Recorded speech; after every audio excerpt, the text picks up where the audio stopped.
Patrice again. Do. The system. Real woman don't mean have your hairdo. Pretty nails and shoes don't mean you have 2-3 man where you spend on you. Woman you confuse, real woman have them bang book. And we don't make excuse. If all you have is sexy alone, you got to lose. So let me tell you about real woman. Not do anything for a like on the gram. Let me tell you about real woman. Patrice again. Do. The system. Real woman don't mean have your hairdo.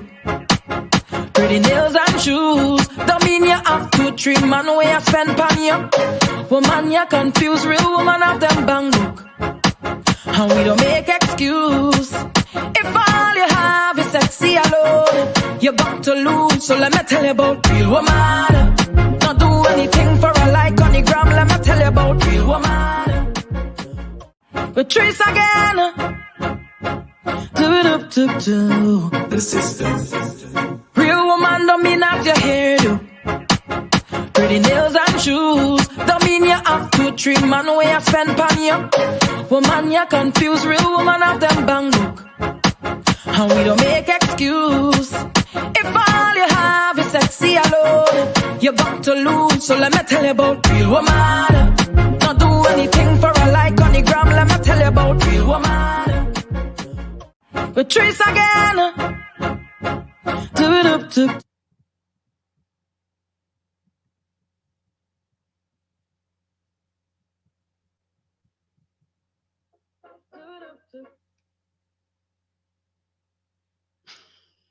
Hey, soca lovers. Hello, hi. What a day. What a day. All right. It's Tune Tuesday. We're back. It's been a while. It's been a few weeks. And so the kinks are still there. The kinks are still there.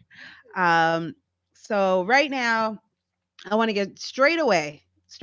I mean, look, I'll give you a little bit of what we want. We want more soca, right?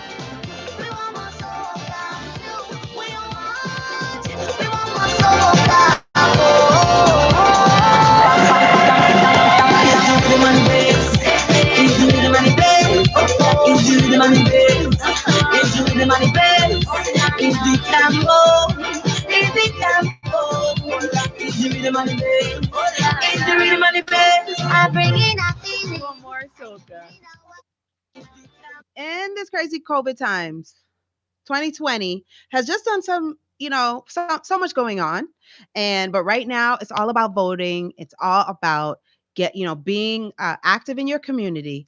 And I really wanted to have somebody come on and talk to us about how to get involved in your community, what we should be doing to vote safely November 3rd or before November 3rd. So I want to get right into it. This is an interview I did with New York State Senator Roxanne Prasad. Let's see if we can bring her in. Say hello, hi.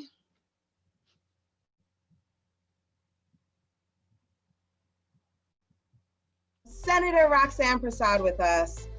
Everyone say hello, hi to Senator Prasad. Hello, hi, Senator Prasad. How are you?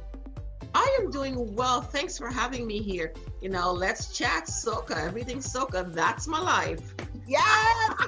Oh my goodness, we love that. We talk about representation. Listen, that's right. A Black woman who is Caribbean and who likes soca. Listen, that's just my heart right there. You put soca on, I don't stop. That's it. Love it. I love it. So I want to give a shout out to your district. You represent District 19. Mm-hmm. It's like this large district of District 19. It starts from Ocean Hill, Brownsville. It's in East New York, Canarsie, Mill Basin, Bergen Beach, Georgetown, a sliver of Marine Park, Mill Island, and it goes to Sheepshead Bay. And I have a cosmopolitan mix of people, and most of them love soca. Mm-hmm. As you were going down the list, I'm thinking of places that I partied through the years. And then I have staff that's has a Caribbean mixed also. I have staff in Trinidad, Grenada. I have somebody who's Barbadian by connection, and the GT person. GT massive. Bye, GT all the way. Wow, that's awesome. I have a Jamaican. Did I say Jamaica? Yes. I don't want them to think I'm leaving them out. Don't leave out the JAs. They're not big on the soca, but that's okay. We'll get them there. I tell people all the time, introduce you to a Jamaican and I would tell you how many soca songs they know and love. They forget sometimes, and then you remind them, oh, what about this song? What about that song? They're like, yeah, man, I know that one. I know that one. Jamaicans love soca too. It's all right. All right. That was good. So I'm looking at your districts, and first thing I'm thinking about is the boat rides. Boat rides happen in your district. Are we ever going to see boat rides again? What do you think? It would be good, but there's a lot of things that were wrong with what's happening with boat rides.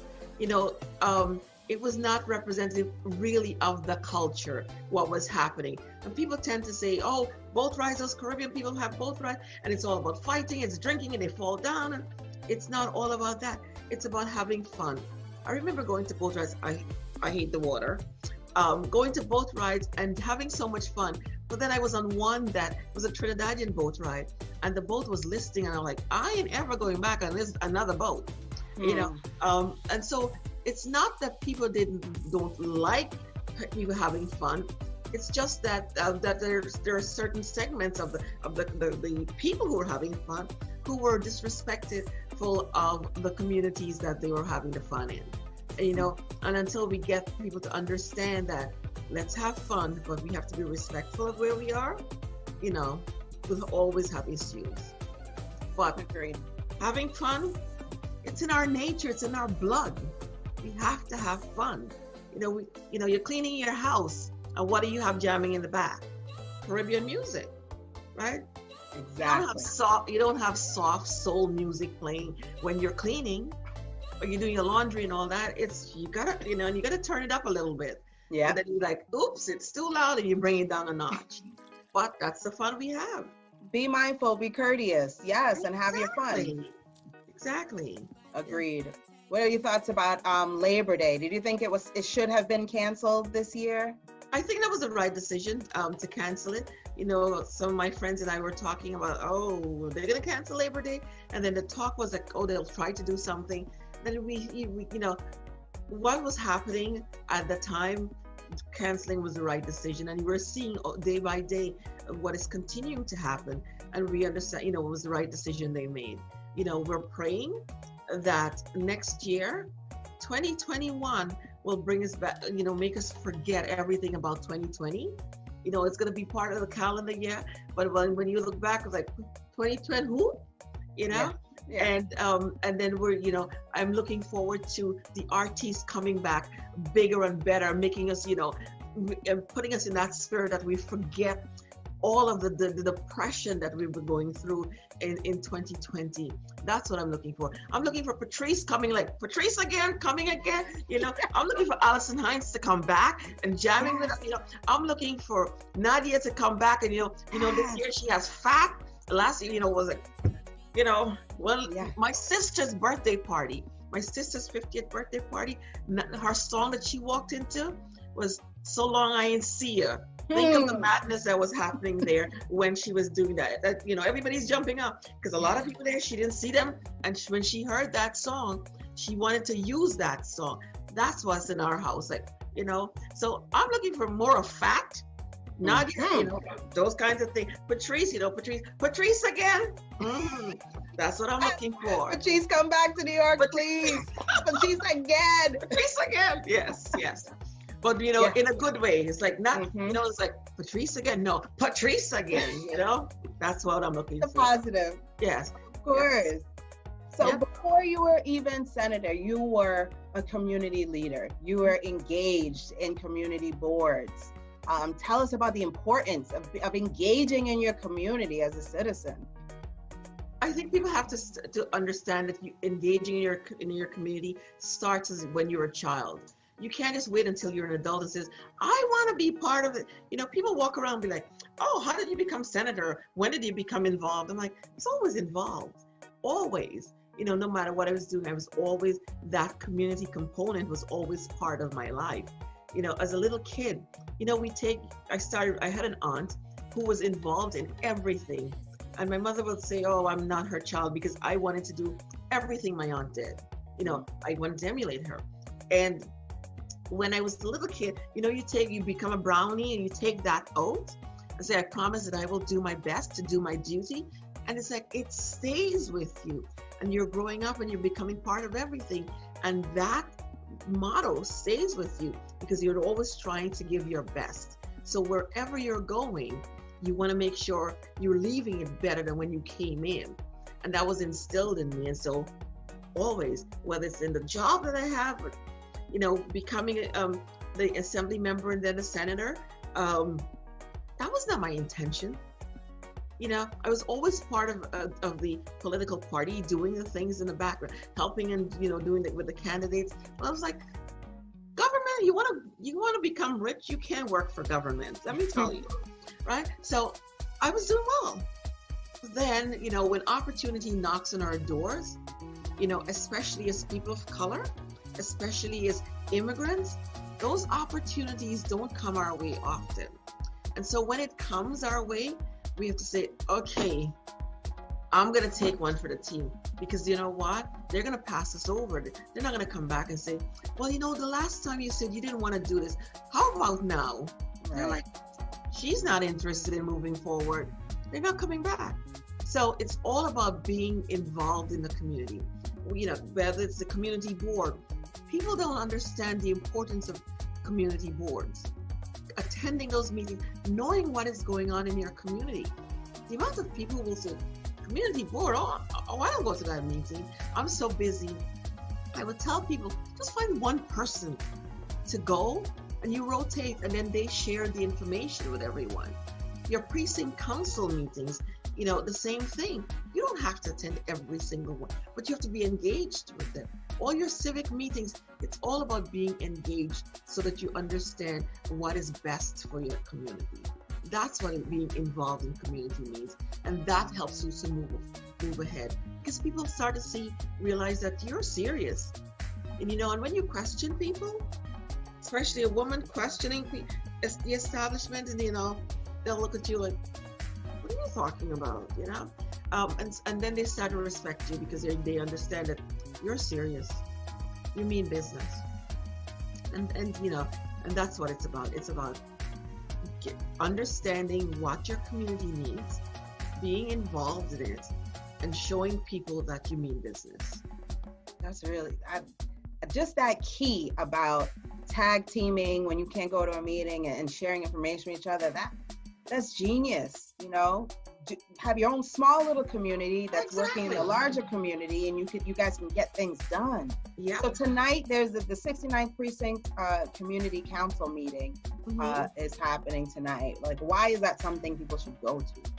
Because it keeps you involved and informed in your community. As a former president of the 69th precinct council, I tell people the precinct council is the connection, the linkage between the precinct and the community. They are there as the voice of the community to the NYPD, right? They have the voice of everyone in NYPD, from the commanders at the local precinct to the commissioner.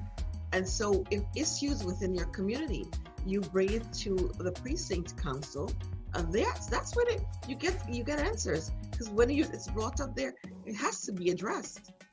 And then, everybody's looking for changes. Everybody's saying, there are issues. Yes, be involved. That's the starting point. When you said, I have a problem with the police. Well, what is your problem with the police? No one knows that you have a problem with the police if you didn't bring it up. Right? So people will say, I don't like police. And you go, well, so tell me why. Right? And then I remember being the president and saying to people, kids were saying, the parents would say, I'm not bringing my child into the precinct. And I said, we're going to change that. And so for many years, I worked to make sure we change the perception of what police is, especially in Canarsie. I said, you know what? Christmas was coming up. We're going to host a Christmas party for kids in the community. And we're going to invite everybody, but we're hosting it in the precinct.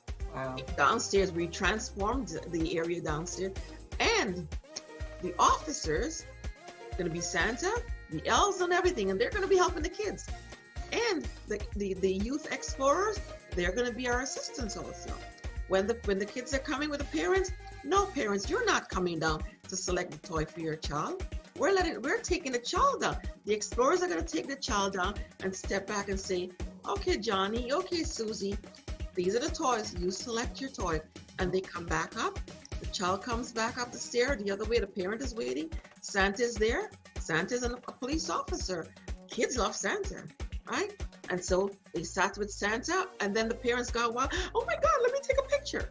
That's what you need. Community building. That's how community building. That's how you become engaged. And then you say, oh, I didn't know that, officers are human. That's, one person said that. Oh, you don't see them in this light often. Right. Because you're interacting. And then I would say to officers, somebody's walking down the street, you say, hi, how are you doing? Or if they say hello to you, you must respond. Parents would say to children, you're misbehaving, I'm going to call the cops on you.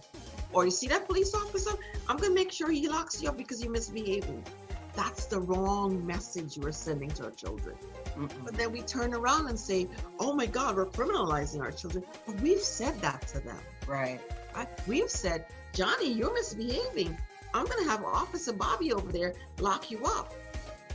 So that's scary. Oh, Bobby, no. All Johnny knows right now is that police officer is going to lock me up. That's not what we want. And so I work really closely on a podcast with a Guyanese blogger. She's based in New York as well. Her blogger name is This Chick, and we had a live event for Rant and Rave, and our last event was all about how come there are no event spaces for parties in Brooklyn.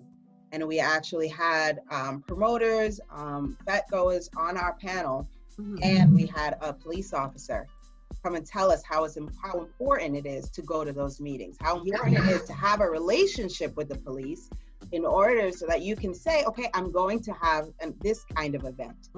I'm expecting to have this many people. This is the hours that we're going to have it. Get your permissions in place. Let them know. Don't show up with 1,000 people in a place that's not supposed to have 1,000 people, and then wonder why the cops are shutting you down. Build a relationship. So we definitely got that message there. And then, like you said, go to the local board meetings, because the board also has a voice. The board is getting complaints from people that your party goers are damaging property, or when they're leaving the events, or they're too rowdy when they leave events. Then go and build a relationship, invite them to events, let them see which kinds of events you're having. You're the good ones. Yeah. We just interact. I just had that situation where people were complaining about a certain location, and when their liquor license and all that's up for renewal, it goes to the community board. They have to send it out, and they send it to the community, the civic organizations, the precinct and the district and all of that, and they make a recommendation. And the first thing you look at, how many complaints were we receiving? Wow. Who is that owner? Do we have a relationship with that owner? When we've tried to work it out based on the community's complaints, how receptive was that owner to the complaints, and how did they try to change it?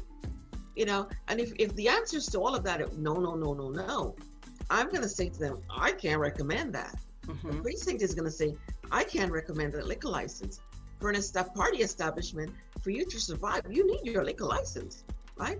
But what you also need to survive is for you to be able to work with the community, for the community to see you as a partner, not just as a business who's coming in here and having parties 4 nights a week, but someone who understands that they are part of the community. The community grows or the community dies based on all of us working together. Right? And that's what we're having issues with. The people think that you're just picking on them. But no, if your party space is 2 doors down from a residential property and they can't sleep at night, They have to go to work in the morning. Do you think it's fair to them? So if they're complaining, don't you say, oh, I need to work something out. I need to look at what is causing the issues.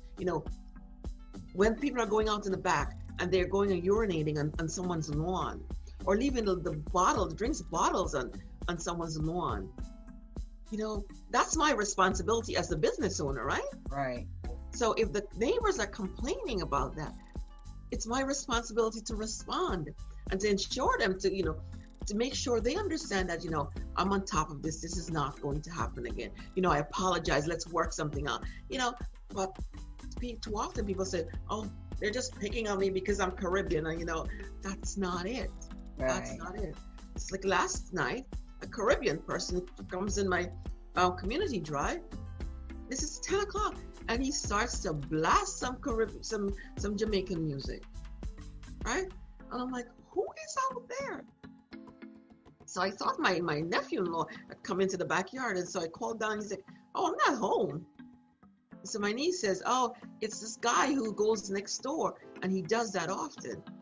If you complain, people think that you're picking on them. Right. But you're right under everyone's bedroom. People have to work. You have to be considerate, and that's what people don't get. They think is like, oh, you're just picking on me. No. Yeah.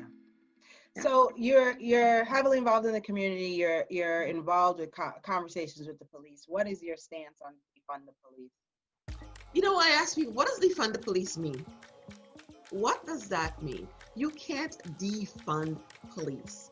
It's like you can't defund higher education or primary school. You can't defund healthcare. They are needed, so you can't defund them. Are they changes that are necessary? Absolutely. And we have to work on that. We have to make sure we hold them accountable to the issues that we're highlighting. And the issues that we're highlighting are not new, but no one really held them accountable and say, this is why we need to change. People fussed for a little while and then that was it. But you can't say we are going to defund the police department. It's in the So society. a little more specifically. So in most people say defund the police means taking another look at the budget and how the money is spent, and to perhaps switching some money from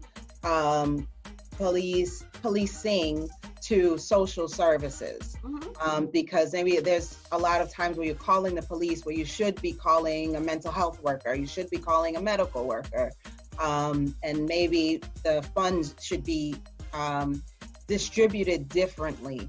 Maybe there don't need to be as many police officers in certain communities on a daily basis. It's more about shifting funds and shifting priorities. Do you think that needs to happen? Well, we need to look at the funding allocation, absolutely. But they also will speak to mental health professionals who will say, the deadliest call someone goes on, it's a domestic violence call. Not for the person who called, but for the officer responding. We talk about mental health calls. There are people, the mental health professionals who will say, I'm not going there alone, because of the nature of the situation. So it's not just, I think we tend to oversimplify when we say, just shift the money from police and just move it to social services. Absolutely. We need additional social services starting in our schools. So the services that are needed are given at an earlier stage, so it does not get to the level that it gets to where police is needed. Right? And that's what we have to look at. We have to look at, our guidance counselors, our social service. What are we doing? How are we funding them? Right? And so if we start doing that at an earlier, it's prevention, right? It's about prevention. Because if we prevent these things from rising up, we wouldn't get to the stage that we're currently in. So we have to look at it in its totality, not just only be myopic and says, oh, it's only about police. It's not only about police. And there are many people going to be like, oh, she's not talking. She's saying she's supporting of police. No, you have to look at the entire picture, because you can't destroy one and think you're saving another when sometimes they're dependent on each other.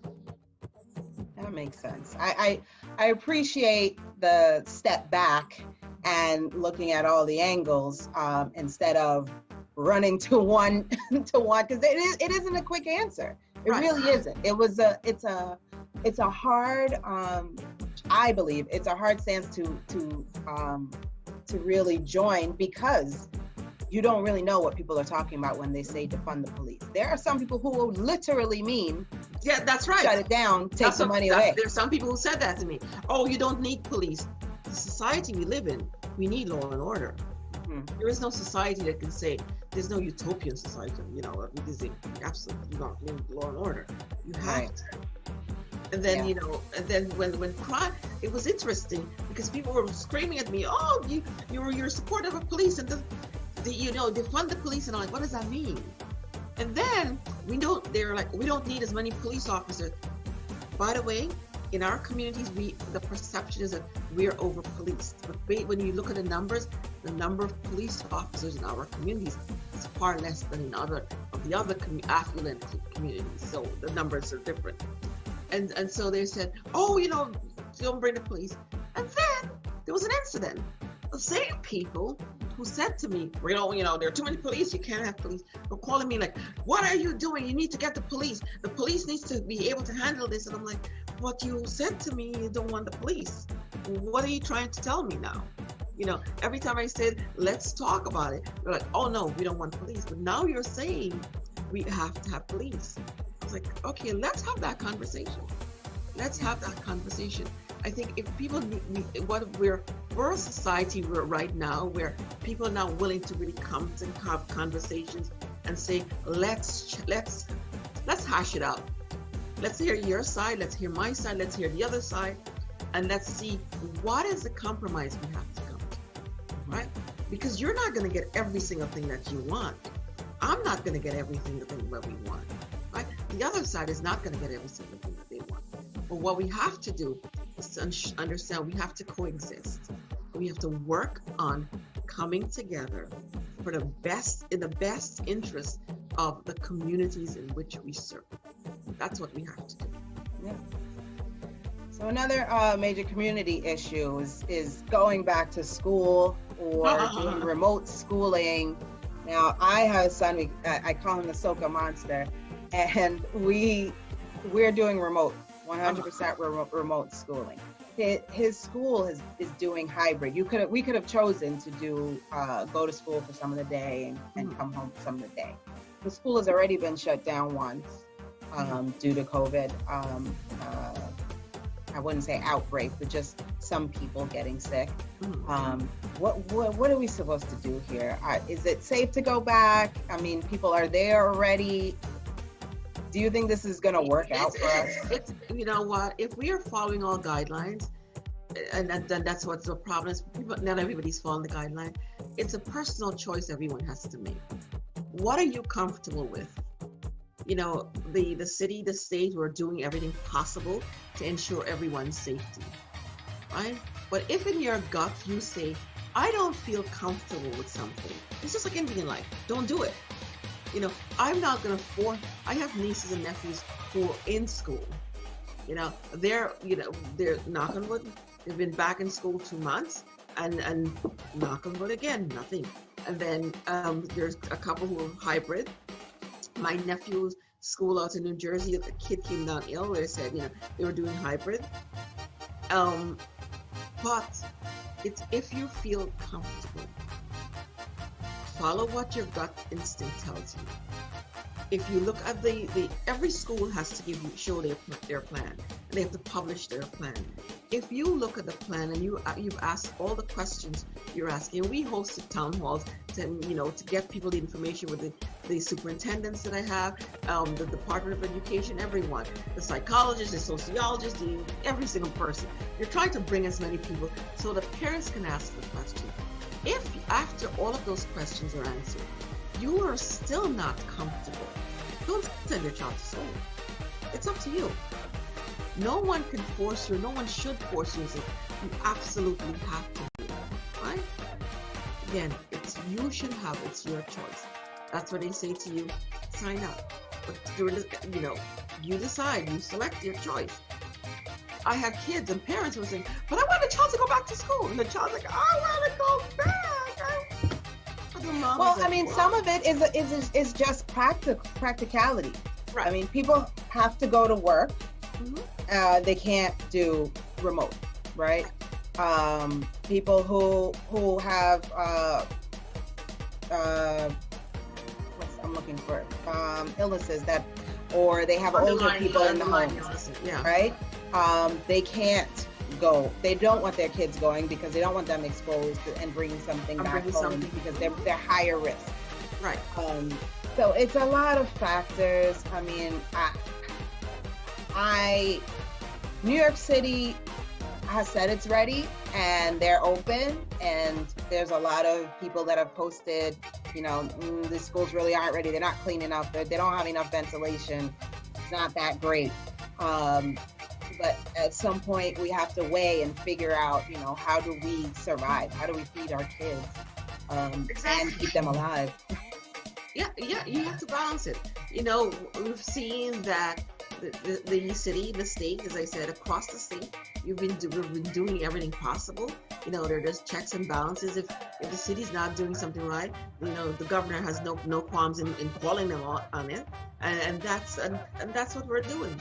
The schools right now, they're giving them things. I have my schools. I'm trying to make sure, say, hey, we get sanitizers. Calling them, says, I'm going to give you some additional sanitizer, so you have sanitizing stations in your school. So it's all of us. We all have a role to play, and we're trying to do that. We're seeing the reports so far. Since the school has been reopened, there are only 18 positive tests that have come back, and you're seeing those reports. And this is not our reports.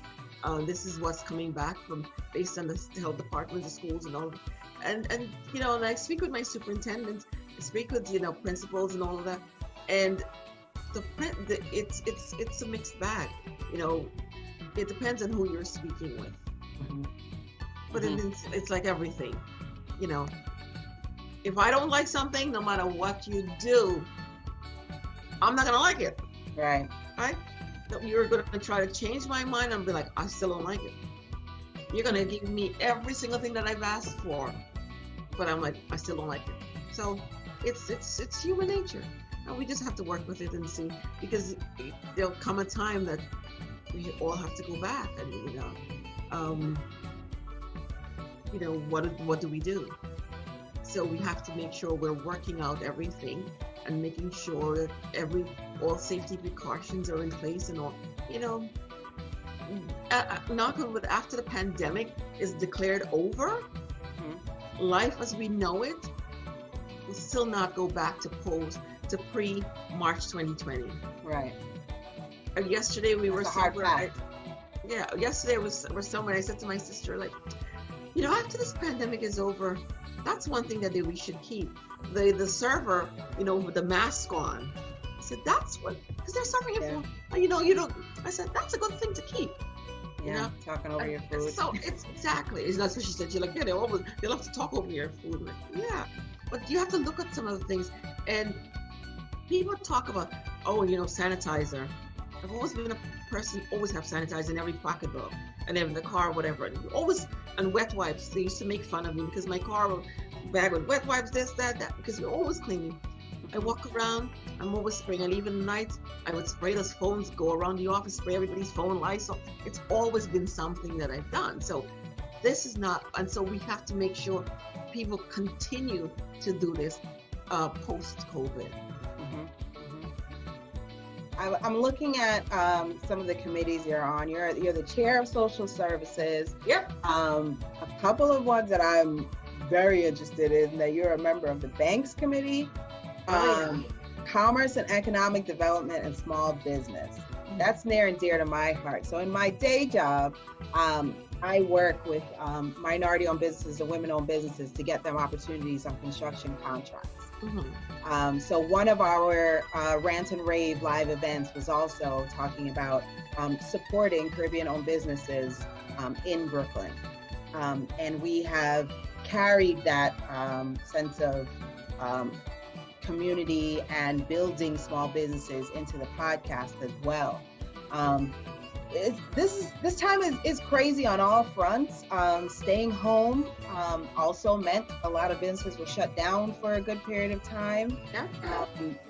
Lucky for many, technology allowed them to keep some of them rolling, keep some of them making money. Some even got a boost from technology to be seen by other communities that were outside of their little box.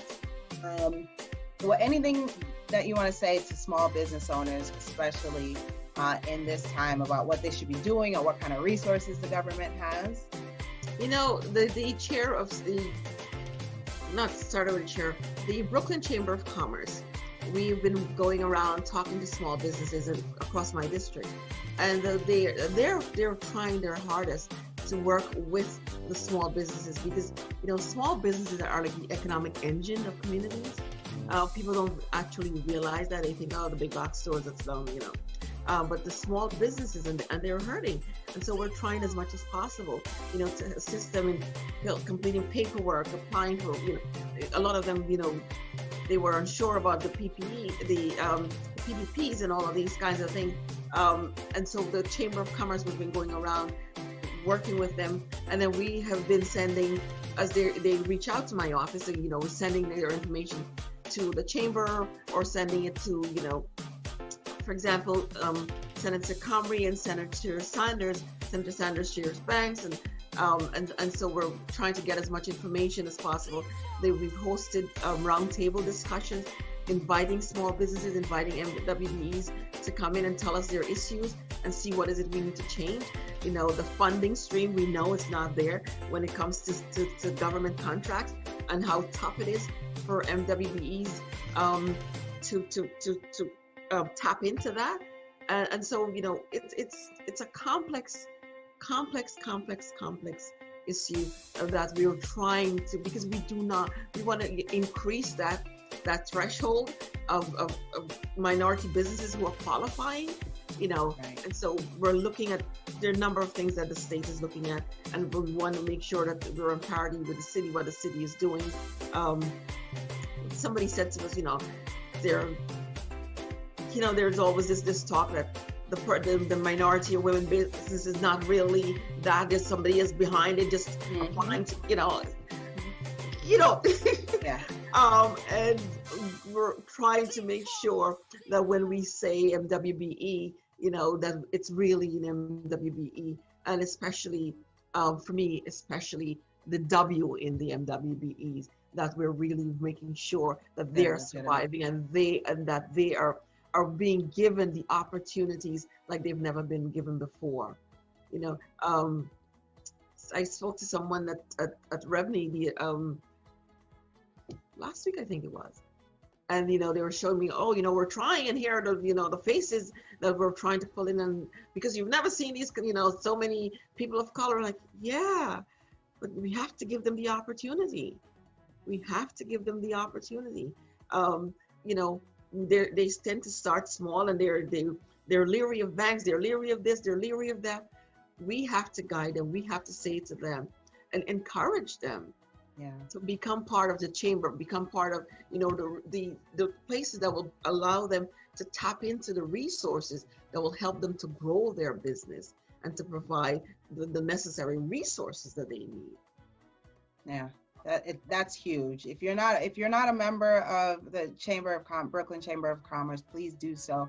And wherever in your community, figure out what's the local Chamber of Commerce and get involved, because at least now your one voice becomes many. It's a larger voice, and then when you have issues and you bring it to them, they can give you resources, or they can voice those issues for you, and it's a stronger argument. So that's a really good note. They should also attend their community board meetings. You know, that's how you make the connections. Yeah. You know, it is important. Any meeting, any civic meeting, you know, you have a couple of relatives who are part of your business, let them all take a turn to go to some meeting and pass your information out, and let the chairperson of the board know this is who we are, this is what we're doing, and so that they can, you know, they can speak to, when they're having the meetings, give you 5 minutes of time to speak about the business, because you're a part of the community. It all comes down to being part of the community. How much exposure are you willing to accept to be part of the community? And I don't think any business person will say, I don't want the exposure. Right. Right? So going to that board, the 5 minutes, you never know who's sitting in that meeting, right? Sure. You never know. So go to the meeting. I give a shout out to all the bids out there, the business improvement development. That's right. I used to be a member of the Church Avenue bid. My family owned a business in the area, and it was eye-opening. They're the ones that are responsible for some of your taxes, for your budget in your area, for your small bit, helping you get connected to small business services. They do a lot. We were able to get a lot of advertising through the bid as well. So if you have a business, get connected to the bid in your area, go to those meetings, become a member. It could really do a lot for your business. That she's just giving you guys gems. Like, pay attention. We're trying to work with some merchants, asking them to organize to be part of everything. It's like pulling teeth. Really? It's been the toughest thing. You know, you're walking. I have my staff going and giving them everything, doing it, but then they don't want to take the lead on anything. So I'm gonna spoon feed them. I said, well, this is what we're gonna do. We've come to that point where you now have to step up and do things. And so, you know, we brought the chamber on the go. You know, we're bringing them around. Utilize it. Utilize them. Really good. Yeah. Really good. A couple of other things. You're doing so much. You're involved in so many things, and so I just want to bring some of them to the forefront. Let everybody know what you're involved in. That right now, social media, there's a lot of talk about protect Black women. You know, it's not a new thought, but we're vocalizing it, right? Right now, there's a phrase for it. Black women have been the strength of the community forever. And now we're seeing, you know, it's not only, you know, white men that are denigrating us or not giving us the opportunities. It's a lot of others, right? It's white women, it's Black men at times, but you have the Women of Distinction. You give out the Women of Distinction Award. Tell us about that, how you're uplifting women. So it's a Senate award, and what we do, we look at a woman who was doing everything, because, you know, every woman is doing everything. Well, not everyone, but the ones who were standing out, who were going above and beyond. And, you know, we ask the community, you know, nominate someone. And then we give them this Women of Distinction Award. So the Women of Distinction Award is acknowledging what the woman has been doing, nurturing. You know, she's the nurturer of the community. And so this year's our honoree, you know, a nurse at Brookdale Hospital. You know, we made sure Brookdale Hospital nominated her, and the first thing she's like, we had to, again, pulling teeth. She didn't want to accept the award because she's like, oh, you know, there are others who are, and that's us women. You know, we're like, somebody's offering us something, and what do we say? Oh, why don't you help maybe her? She's been doing longer than I have. But people see what you're doing, right? They've seen what you're doing, and that's why they want to acknowledge what you're doing. And so by acknowledging what you're doing, others will see and say, wow, and, you know, live up to that, move up to that standard. And so we and it's fascinating because we make sure the women come up to Albany, right? Every senator nominates a woman. And we, you know, there's a luncheon for them. It's actually a dinner. There's a ceremony, and, you know, they're given their award, and then, you know, we give them a gift also. Each senator gives your woman a gift, and you chat with them, and they get to, they get to network, and they get to talk about who they are. And then there's their bios in a booklet that's handed out, so that everyone gets to know who they are, and they're given multiple copies. They can give it out to people, but it's all about uplifting the woman who is in the community, going above and beyond daily. not Wow. just the woman who checks in at 9 and checks out at 5 and say, oh, I have a family to go to. It's the woman who is there. She checks in at 9, she's leaving at 7, and then she's going home and cooking dinner, helping the kids with homework, going to a meeting, going on a Zoom call, doing Sundays she's running around. That's the woman that we're looking for. Okay, so I expect my award next year. All right, thank you. Make sure your senator nominates you. Listen, people, we're talking about networking here.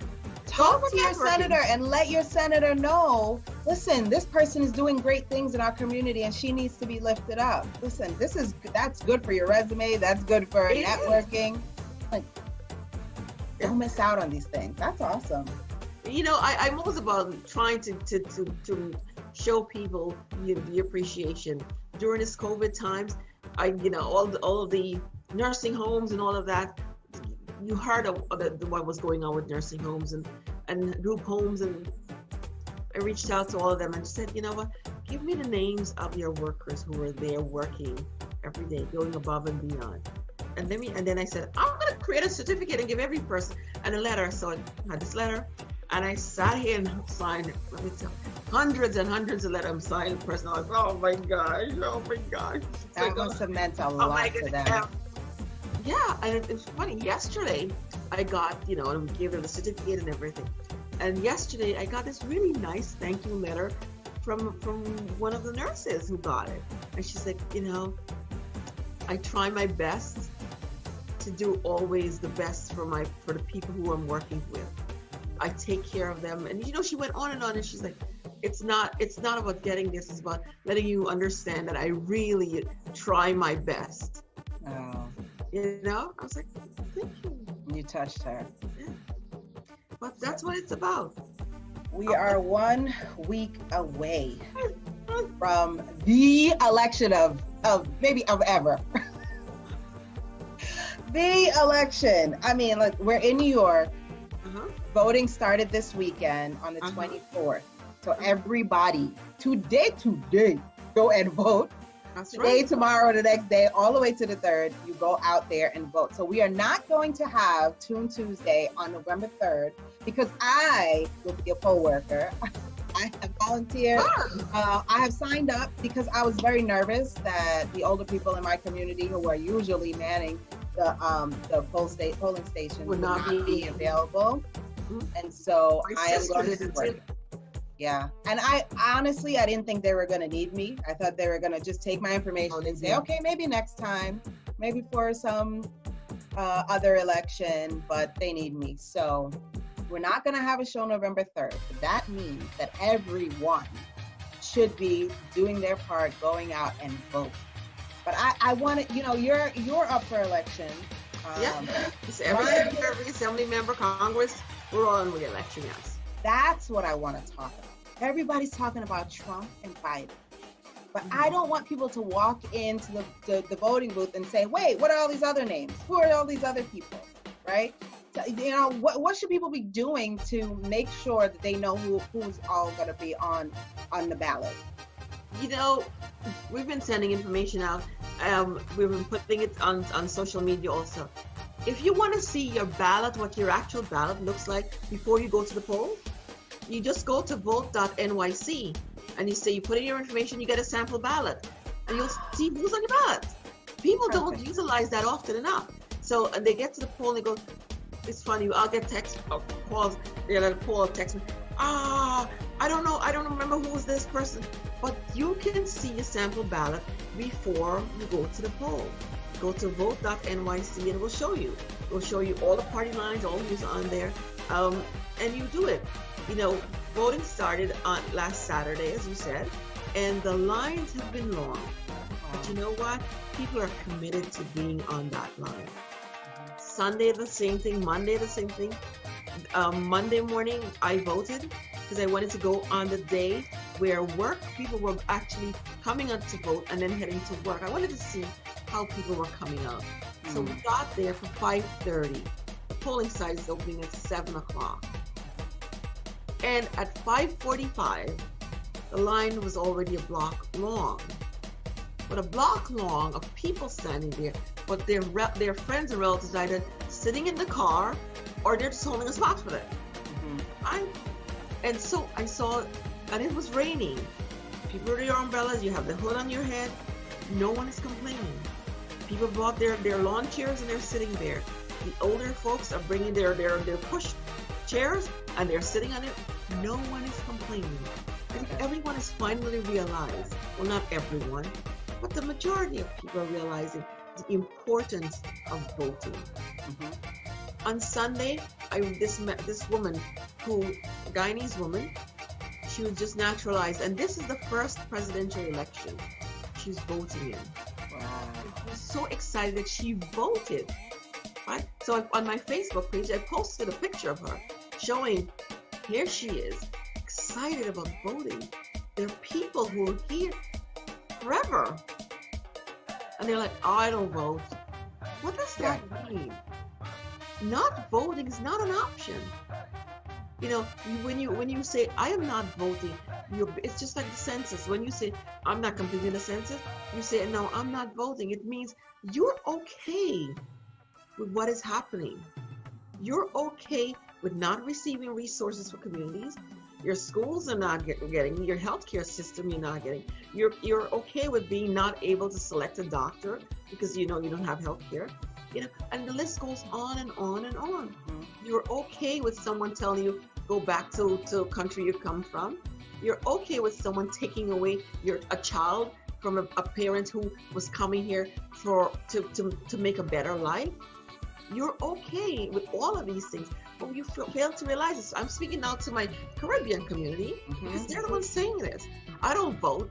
My vote doesn't matter. Of course your vote matters. Of course it does. You know what? When we came here, whether you came as a toddler, you came as a teenager like I did, whatever we came, however we came, our parents said they were bringing us here for a better life.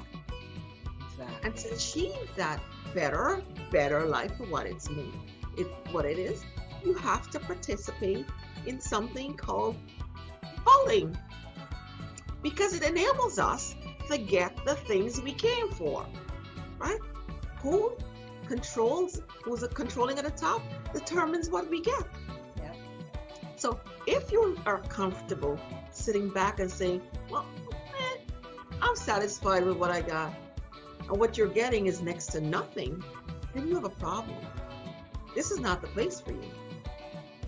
Every person who's eligible to vote has a right to do so.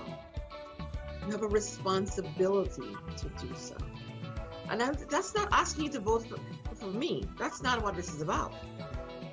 This is about taking care of your country, taking care of your community, and taking care of those young kids who currently don't have the right to vote.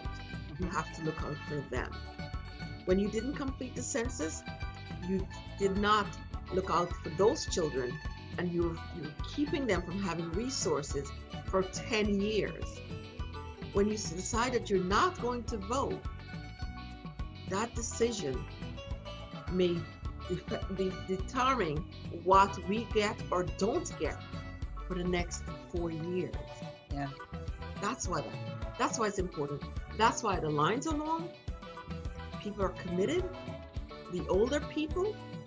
This morning I was saying to a staff member, yesterday morning, actually I was saying to a staff member, I said, do you know this woman, I saw this video, this older woman, and she had her lawn chair there, and she says, no matter what they're bringing at me, I am ready. Yeah. She says, and she looked and she's like, I have my fan, I have my umbrella, I have my hat, it's gonna rain. And then she opened the side of the chair and she says, and I have snacks. So they want to keep, she said, they want to keep me here for how many hours ever? I have snacks. Ready. So later in the day, she posted again. She's like, the people were coming around saying, would you like water? Would you like water? She goes, no, honey, I have my own snacks. She said, do you want some snacks? She had so much she could give it away. I can share with everybody, but I'm sitting here. And that's what we want everybody to do. Yeah. Be committed to voting. I know a lot of people in New York say, oh, well, it doesn't matter how I vote. New York is going to be Democratic no matter what. Not so. And it's not true. It's not true. First of all, there's a first time for everything. Mm-hmm. Second of all, there are other people who are in charge of other things that are on the ballot, and Yeah. you need to have your voice. The elected officials are supposed to be your representative, and they're supposed to be the people that are making decisions for the rest of us, because we can't all do it. We're not all paying attention at all times, and so you should pick the person that you think is most aligned with how you want your community to be run. So you really have to pay attention, everyone, and vote. Make sure you vote. Vote. I say it enough. I really can't. Can't say it enough. You can't say it enough. And you know, people, they're like, oh, here you go again. But no, it is really serious. It is really serious. You know, you have to vote like your life depends on it. Because you know what? It may be, you know, healthcare. You may need that healthcare. Right. Your life depends on it. And you may not vote and you get that healthcare.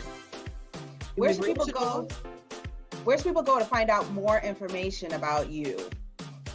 Well, you can go on my Senate page, prasad.nysenate.gov, or you can go on my Facebook or Twitter pages or Instagram page also. It's Senator Prasad. It's not hard to find. Roxanne Prasad, Senator Prasad.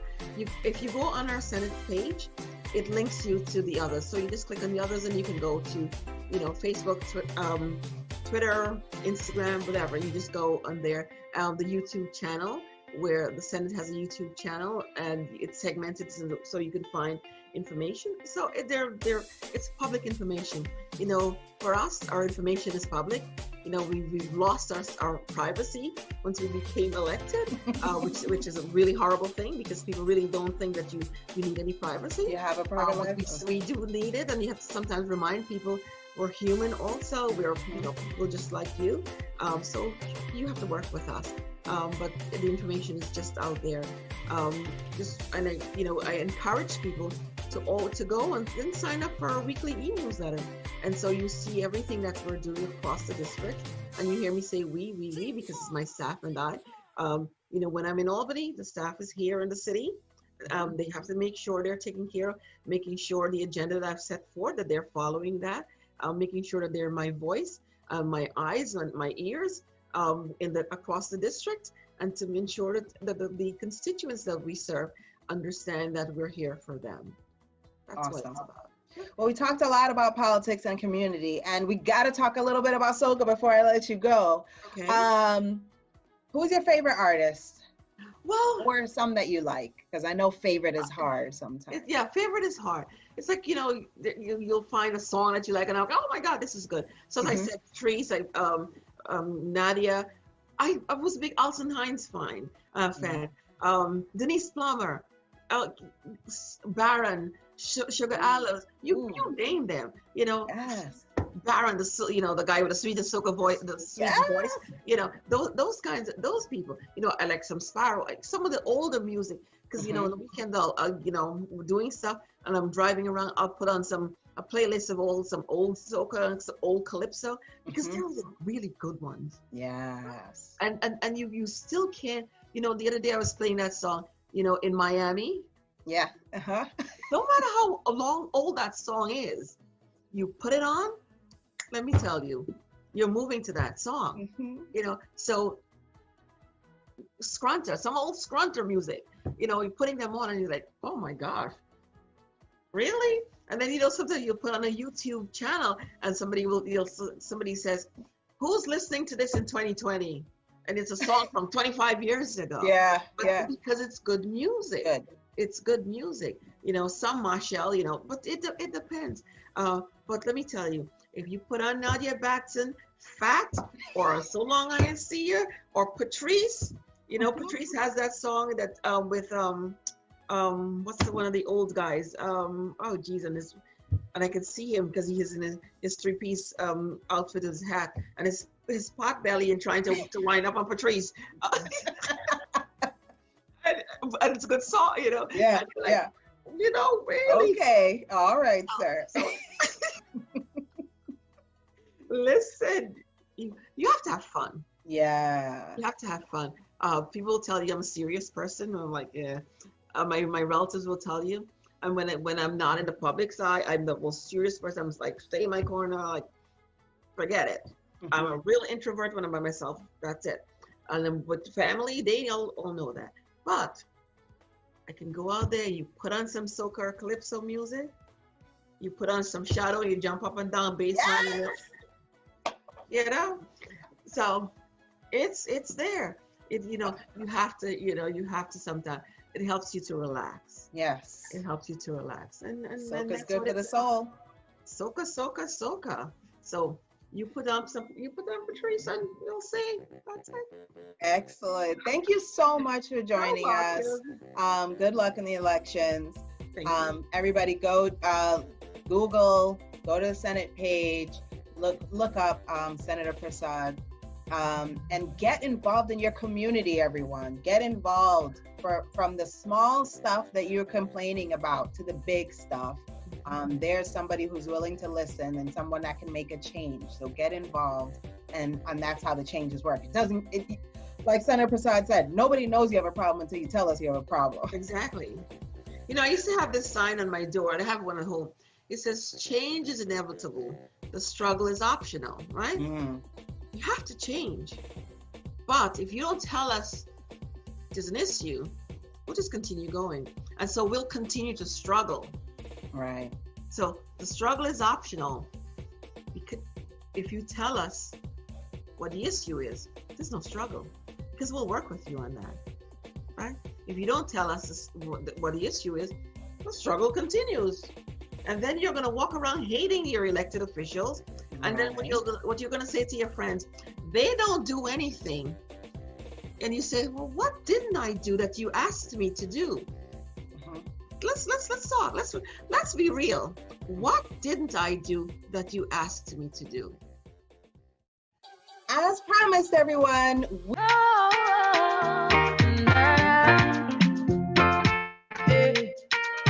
Patrice again. Oh. Yes. Amazing content.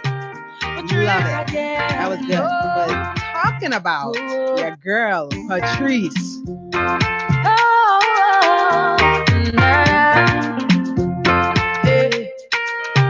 Patrice again.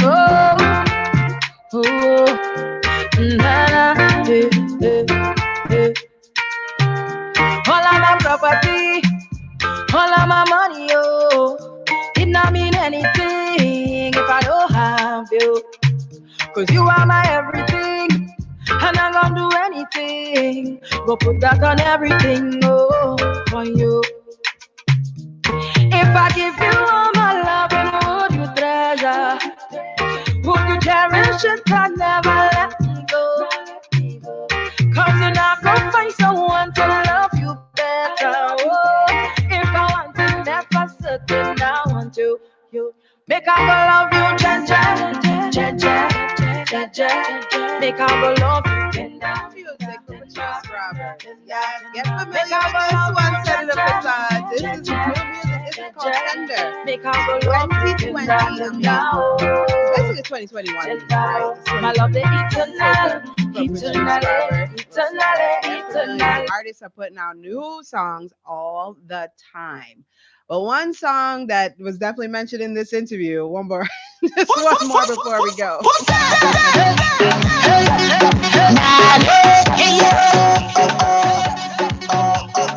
They like how it fleshy, they love how it fat. They like how it fleshy.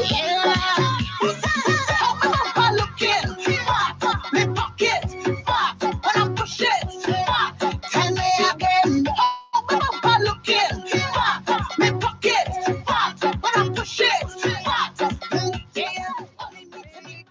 Big tune from Nadia Baskin. That is fact. It was really great to talk to Senator Prasad. I'm so happy she had the time to come and talk to us. Go check out her website. Go find out more about her. Go look up what she said. Go to 411 Vote. Go to Vote NYC, or just Google what is on my ballot. Google it. What's on your ballot in your county, in your state? So you know when you get into that booth, you're not just going to be looking for the presidential candidates. You're going to be looking for all of the local representatives that could really affect your life if the wrong person is in those seats. So make sure you are an educated voter. And make sure you have some soca queued up in your phone when you're getting ready to go. You have your headphones ready because the lines are long. The lines are long to vote, guys. But get out there and do it. You have until November 3rd. And we won't be here November 3rd because I want you to get focused and vote. So do that. And then we'll be back here the week after Tuesday, 7 p.m. live on Instagram, Facebook, YouTube, Twitter, Twitch, everywhere we're there. Have a great night, everyone. Okay, bye. Nah, yeah, yeah.